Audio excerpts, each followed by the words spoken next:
Au sommaire de ce journal, leader ecclésiastique pour la plupart des partenaires de Béni TV, ils ont été honorés à la faveur du 10e anniversaire de votre chaîne chrétienne panafricaine.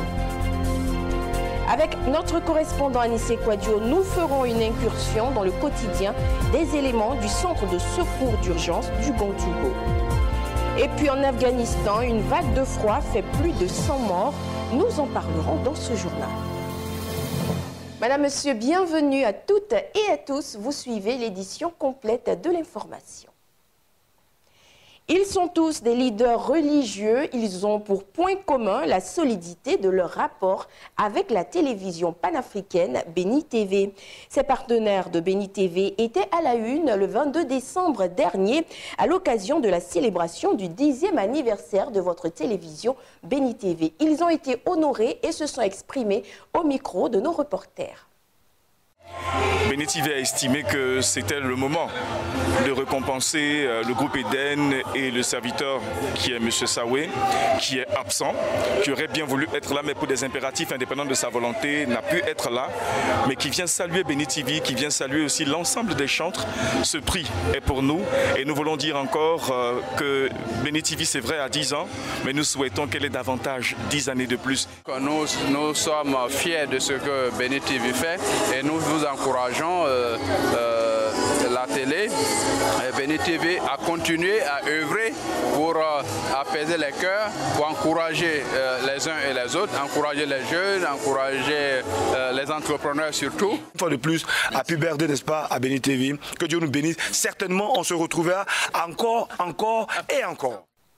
Rendons-nous à présent au tabernacle de la foi qui guérit. Tous les membres du conseil pastoral de cette communauté religieuse ont été mis en mission pour relever les défis de cette nouvelle année 2023. Reportage.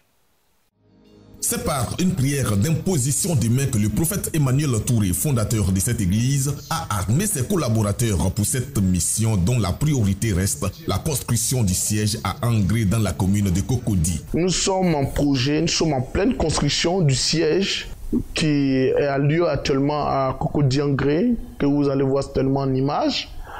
Notre objectif, c'est de finir la construction du siège qui prendra un temps de plus de 2000 places par la grâce de Dieu.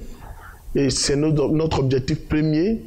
Le second objectif, nous sommes déjà en lancée pour une grande croisade d'évangélisation pour l'année 2023 dans quelques villes de la Côte d'Ivoire.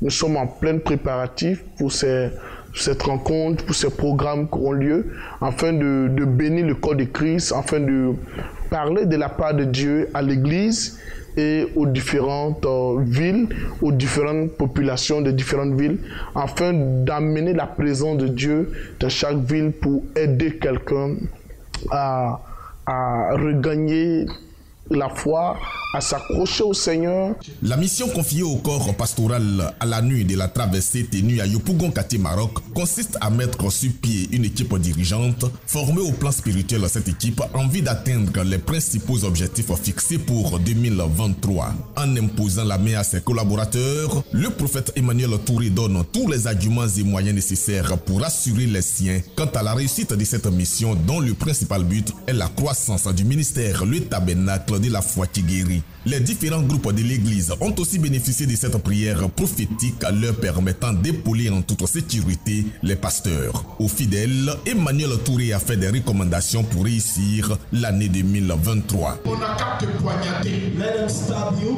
Attrape les buts, c'est pas grave. Oh, yourself and say no problem. Avance. Just move on. Si on te provoque, if they provoke, tu sais que tu vas réagir. And you know you will quitte là. Leave the place. C'est le signe que je te demande. It's a sign si tu as reçu cela, if you receive that, ton année est gagnée. Your year is won. Ton année est gagnée. Your year is won. L'amour, love et la joie. Si tu te fâches contre un membre de ta famille, if you're angry against arrivé à la maison, when you go home, réconcilie-toi. Retenez que le prophète Emmanuel Touré a conduit cette dernière nuit de 2022 de 21h à 6h du matin. Près de 2000 fidèles ont pris part à ce réveillon. Parlons de toute autre chose à présent dans ce journal avec les chefs des formations préscolaires et primaires de l'IEPP d'Aboisseau-Comoé dans le département d'Alépé. À l'école de l'automotivation, du leadership et du management d'équipe en vue d'acquérir les qualités nécessaires. Reportage. Permettre aux directeurs des formations préscolaires et primaires de sa circonscription d'acquérir tous les atouts nécessaires pour s'automotiver afin de réussir dans toute entreprise, mais surtout d'être des leaders et d'excellents managers d'équipe. Ces attentes de Soro Mariam, inspectrice de l'enseignement préscolaire et primaire d'Aboisseau-Comoé dans le département d'Alépé, viennent de trouver des réponses idoines à travers le séminaire de formation et de renforcement de capacité qu'elle a organisé en collaboration avec l'Institut supérieur de la formation continue que dirige Dr Emmanuel Kouman. Aujourd'hui, c'est une joie pour nous de nous retrouver à Aboisseau-Comoé et de voir tous ces 35 directeurs qui sont quittés dans tous les petits villages pour venir pour cette formation. Pour nous, l'objectif est atteint. Nous sommes heureux. Ils étaient au total 30 directeurs d'école soucieux de privilégier l'excellence à avoir répondu présent. Nous avons été enseignés par le docteur Kouman qui, par sa manière de faire et sa bonne manière de faire, nous a vraiment éclairé sur des choses dont nous ignorons. Sur le management, le leadership et toutes ces choses, vraiment nous ont fait du bien ce matin. En tout cas, j'ai apprécié la formation. La formation s'est bien passée. Ça m'a permis de savoir ce que c'est qu'un bon leader. Et le leader, c'est pas n'importe qui. C'est celui qui est au devant, qui a de la valeur. Et vraiment, il applique ces valeurs-là. Donc, je tiens à dire merci à tout le monde. En tant que directeur d'établissement, on en avait besoin. Et donc, c'est une formation qui est bienvenue. Ça nous a édifié, comme je le disais. Nous allons mettre en pratique pour pouvoir évoluer notre école et pour que vive l'école ivoirienne. Soro Mariam, l'initiatrice de cette session de formation, a salué la rencontre qui vient concrétiser des vœux qu'elle a tant nourris. J'ai voulu faire une formation, former mes directeurs dans le management d'équipe, parce que ce sont eux qui sont les premiers représentants de l'IEP dans l'établissement. Étant une équipe, il fallait qu'ils aient une formation pour savoir comment mener une équipe pour atteindre un but commun, qui est l'école ivoirienne. La qualité de l'enseignement, des apprentissages à l'école ivoirienne. Cette session de formation et de renforcement de capacité s'est soldée par la remise de distinctions et de diplômes aux auditeurs. Parlons à présent de cette nouvelle affectation de Mme Kouaebi, épouse Ouattara, sous-préfet d'Apimadoum dans le département du Gontougo. Avant son départ pour Atobrou dans la région de Lamé, elle a été honorée par tous ses administrés. Retrouvons ensemble notre reporter. Apimadoum, cette jeune sous-préfecture créée en 2007. Aujourd'hui, les populations assistent à la cérémonie de passation des charges entre le sous-préfet entrant et le sous-préfet sortant. Ouattara Nekouaebi, après 6 ans passés à la tête de cette sous-préfecture, a bénéficié de la confiance du chef de l'État et des autorités du gouvernement qui l'a reconduit comme sous-préfet à Atobrou dans la région de la Niébitiassa. Pour les 6 ans qu'elle a eu à passer à Apimadoum, grâce à son leadership éclairé et à son approche auprès des autorités compétentes et la mobilisation des cadres a créé les conditions de développement pour le bonheur des populations. Les populations lui sont reconnaissantes pour les infrastructures de base de développement. Vos œuvres ont inscrit votre nom en lettres d'or dans les archives de la sous-préfecture. La réhabilitation de la sous-préfecture, la construction d'une école, Métiacro, mise sur pied du collectif des chefs de la circonscription, le projet d'électrification de certains villages, toute la population de la sous-préfecture vous dit merci. Outre l'école primaire du village d'Nguetiakro qui porte son nom, ce château d'eau qui alimente les populations en eau potable, le centre de santé rural de Apimadoum a bénéficié d'une clôture rénovée et le plateau technique renforcé. Madame le sous-préfet a franchement été là pour nous. La clôture, puis la réhabilitation des locaux, la peinture, celle de la maison où nous habitons aussi. Dis merci à Madame le sous-préfet, toujours là à nous écouter, à nous épauler. Les populations ont tenu à lui exprimer leur gratitude en lui remettant des souvenirs qui resteront à jamais gravés dans son cœur. Durant ces 6 années, nous avons vécu une belle aventure. La symbiose entre moi et ma population m'a permis vraiment de réaliser un certain nombre de choses, d'actions en faveur du développement. Je retiens le meilleur vraiment de ces 6 années de gestion. Madame Ngouan Chantal, nouveau sous-préfet de Apimadoum, espère s'appuyer sur la conjugaison des efforts des uns et des autres pour booster encore davantage le développement entrepris par son prédécesseur. Ouattradé Kouaibi, sous-préfet sortant de Apimadoum, totalise 6 années à la tête de la sous-préfecture de Apimadoum. Cette dame de valeur est sortie de la prestigieuse école de l'ENA. La sous-préfecture de Apimadoum, qui compte 11 villages, ne l'oublieront pas de sitôt. Ce n'est qu'un au revoir, ce n'est pas un adieu. Apimadoum est toujours inscrite en lettres d'or dans son cœur pour la vie. Toujours avec Anissé Kouadio, notre correspondant dans la région du Gontougo, faisons à présent une incursion dans le quotidien des éléments du centre de secours d'urgence du Gontougo dans le nord-est de la Côte d'Ivoire. Regardez. Bondouko, centre de secours d'urgence du Gontougo. Coutouan, Jean-Philippe est le chef de ce centre de secours. Nous sommes en début de semaine. Il passe en revue la section de garde du jour pour les galvaniser et leur laisser les instructions de la direction générale de l'Office national de protection civile, ONPC. Faisons confiance à notre directeur général. Il faut que nous nous faisons honneur pour qu'il puisse être fier de nous. Soyons opérationnels. C'est pour ça qu'on est ici.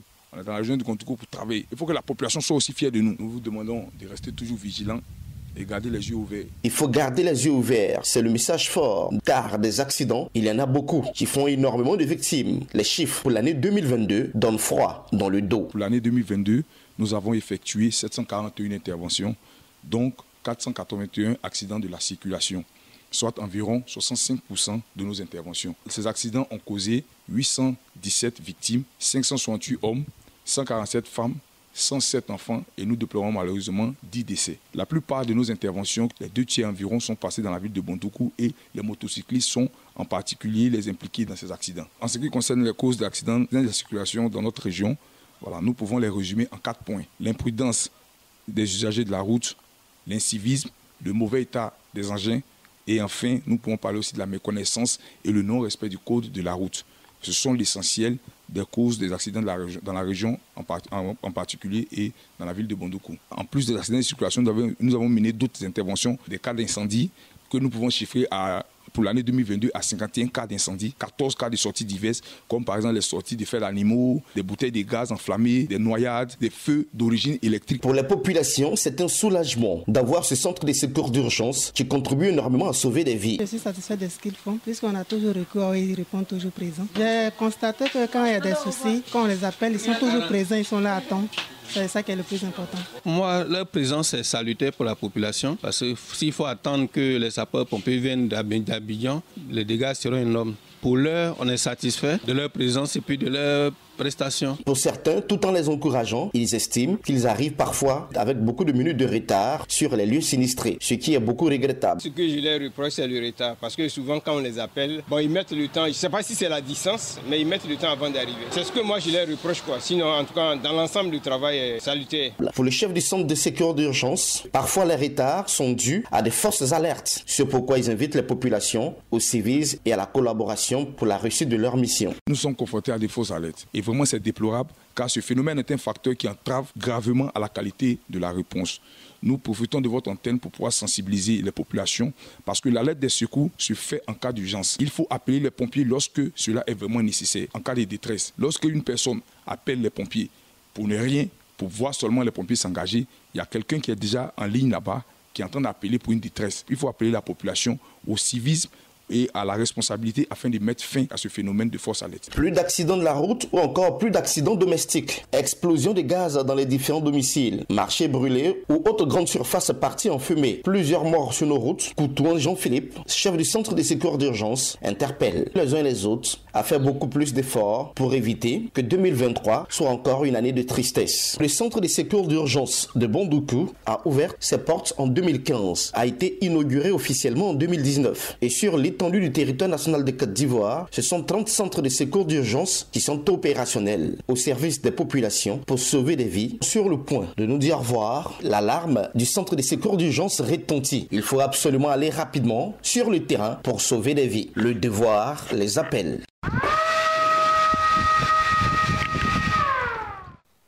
La République démocratique du Congo compte environ 45 millions de fidèles catholiques. L'Église catholique a une longue histoire de promotion de la démocratie dans ce pays.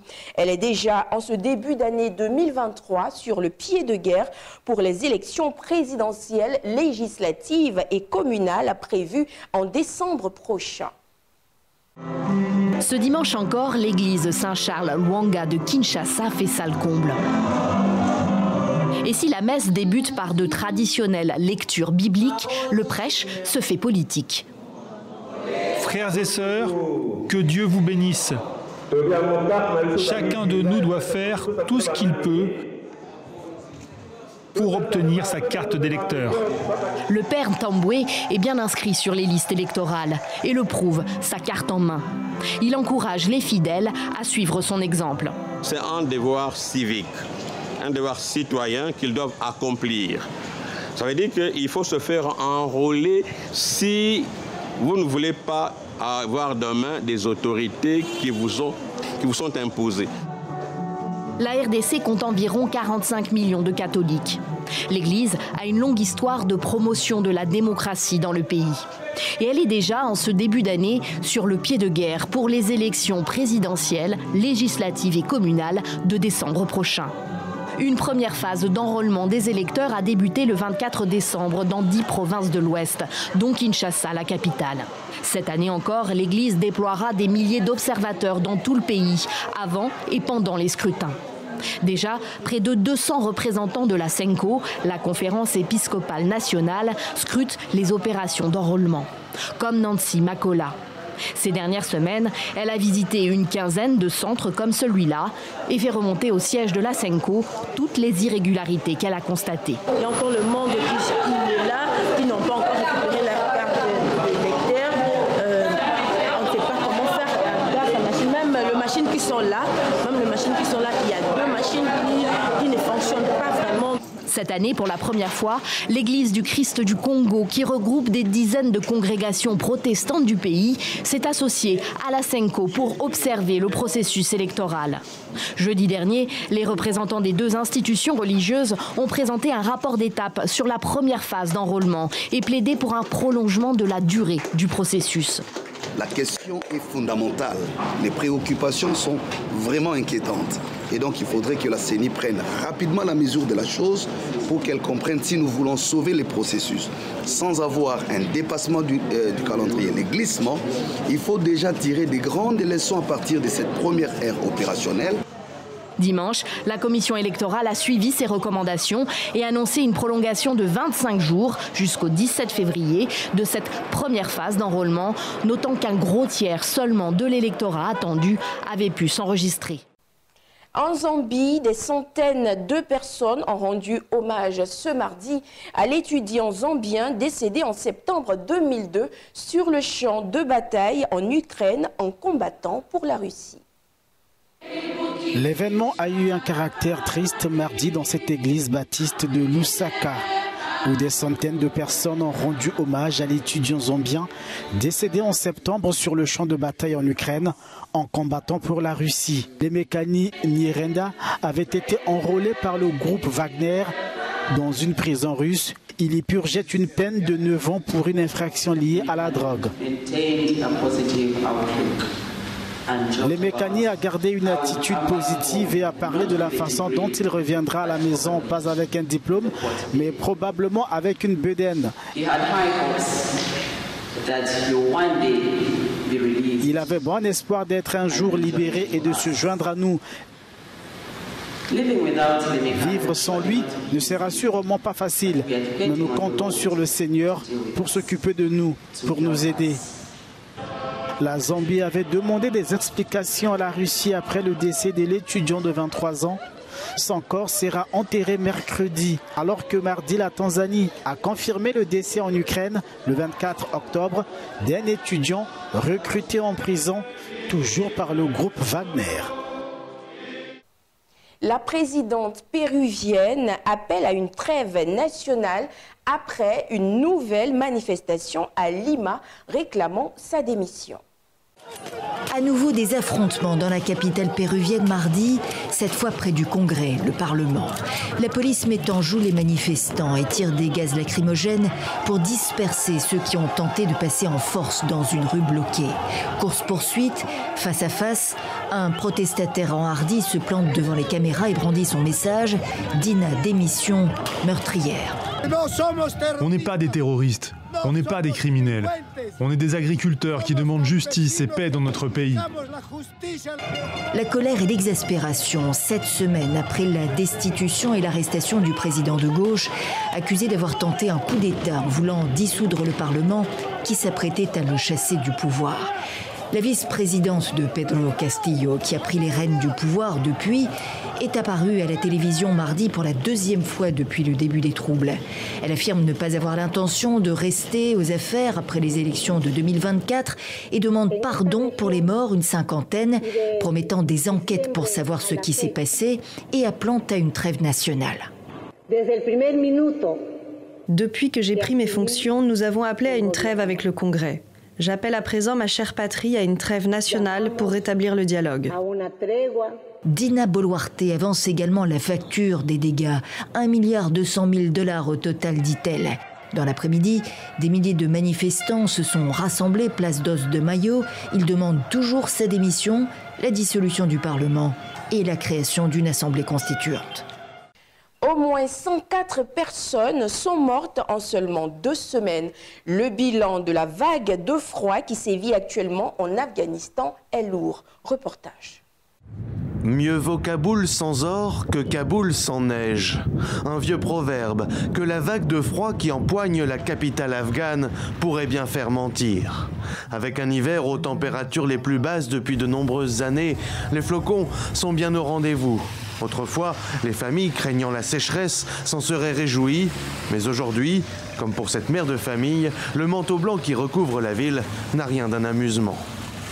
Ce matin, quand je suis sortie, les enfants applaudissaient, disant qu'il avait neigé. Puis je leur ai dit, puisqu'il a neigé, aujourd'hui vous aurez faim.